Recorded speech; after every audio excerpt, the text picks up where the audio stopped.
Yo, what's going on, guys? It's your boy Dooobbz here with another player build setup here for you guys. You guys really like these player builds, and I haven't done them in a really long time. So I'm going to be using the player build I use every game in any ESHL game. I use the sniper build. That is right. This is a pure goal scoring build.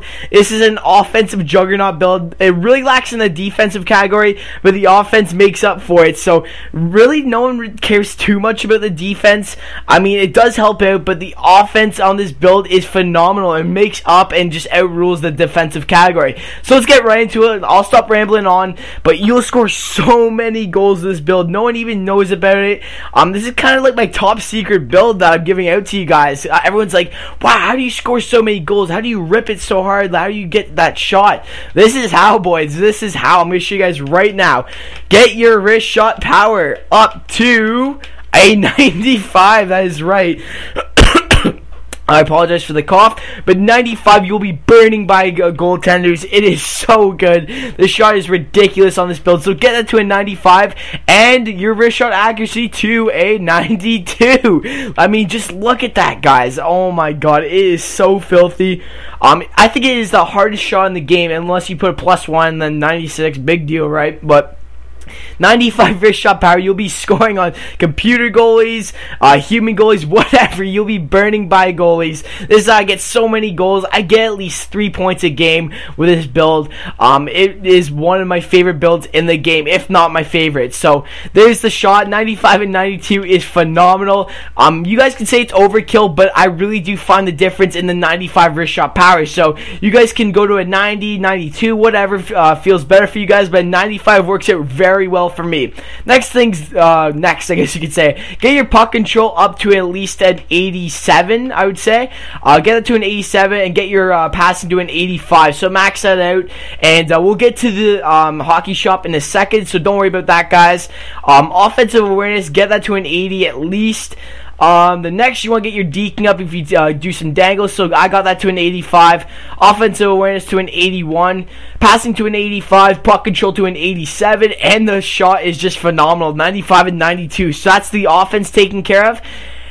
And I guess you could throw these points into either, just throwing a hand eye would help it more than a slap shot. You're not going to be taking slap shots with this build. You're going to be ripping it from the slot and just scoring so many times. So that's the offense taken care of, guys. The defense, it really lacks in this category, but trust me, the offense and athleticism make up for this lack of defense. So max it, the stick checking, you definitely want to do that.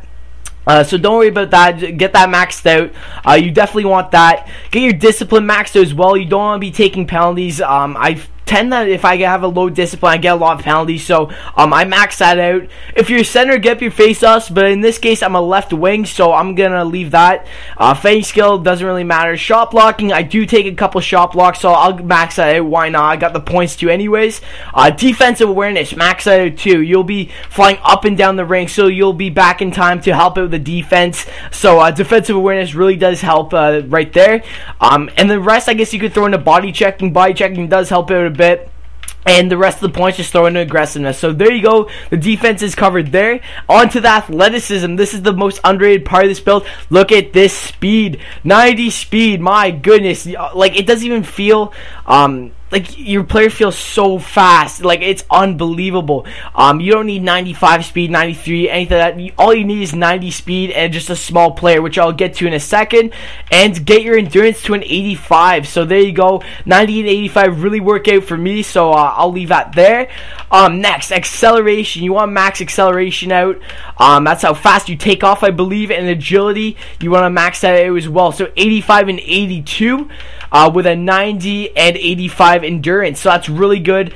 And the rest you can put into strength, because that will complement your body checking and aggressiveness, so you're quite aggressive as well. And don't worry about balance and durability. You'll be getting flung around the ring. Do not worry about that. Do not touch it. These are just completely trash I guess attributes, so don't even worry about that, guys. So you got your 75 overall left wing sniper play, or I was gonna say playmaker. I don't know why I was gonna throw that on there, but onto the hockey shop, guys, and what stick I use and all that stuff, the flex and the weight. So I'll be back with you guys in just a second. Alright guys, so this is my player right now. I really do find that the stick curve, all this stuff really do play on how well your player plays. So I kind of contradicted myself right there. But anyways, I got the Bauer pre-order pack. Doesn't matter what stick you have, just pick any stick and choose the mid-open flex. You'll be sniping top shelf for days. This is one of the better flex. I would say mid-neutral, mid-open are the best. Don't worry about mid-toe, heel slightly open. That's probably the worst curve to go with. Go with the mid-open, so you'd be shooting high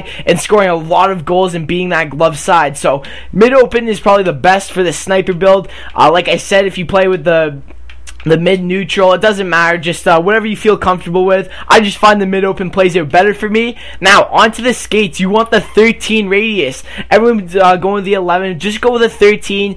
It'll take a while to get used to, but you'll be a lot faster on the ice, and it'll make you a better player. So go with the 13. If you don't want to take the risk, stick with your 11. If anyone uses the 9, just either go to the 11 or 13. I really don't recommend the 9, but the 13 really works well for me, so I'd recommend getting used to that. The gloves don't matter, any of that don't matter. And here is where the weight comes into effect. So I'm 165, 5'11". Like I was saying, I'm a really small guy, so you'll be getting tossed around a lot. So 5'11", 165 makes your guy go so fast, it's unbelievable. So I really do recommend that. I mean, durability doesn't really matter in this game. I don't find me getting injured, so just go to 5'11", 165 around that area, and you should be good there.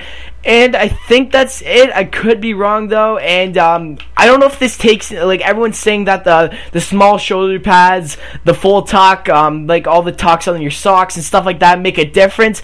I don't. It feels like it does, but it probably doesn't. So you guys can try that out and test it yourselves. But I just have it anyways. I always tuck in my stuff, so it doesn't matter. But apparently it plays out. It makes your guy a lot faster. I don't know. It's a myth. So maybe I could test it out in a future video. But apparently it helps you guys go faster, like I said for the third time now. So that's it for the weight and all that good stuff. Now on to the hockey shop. Alright guys, so on the hockey shop now, this is where you can apply your +5s, your +3s. I'm a legend 3, so this could differ from other people. So just whatever you can replicate. If you have if I have a +5 wrist shot power equipped and you only have a +3, use your +3. So onto the hockey shop, I guess you could say. So first things first, you want the +5 wrist shot power and the +3, making a guy 95 wrist shot power. I really do recommend it, and your shot is completely filthy. So get that up. Next, I think, is wrist shot accuracy. That is right. So get the +5 on there. You really don't need the +3. 90 isn't accurate enough for me, but if you need more accurate, I guess you could throw in the +3, but I really don't see the point in it. So +5 is really good, and you want the +5 stick checking, so that helps out with your defensive category. I'm not even gonna go to it, but it helps there a lot, guys. And stick checking is a big part in this game, so definitely get that up. If you want even more, you can add the +3 or the +1. I really don't recommend the +1, but if you want the +3, by all means go for it and want to be a more defensive player. But all I recommend is the +5 stick checking.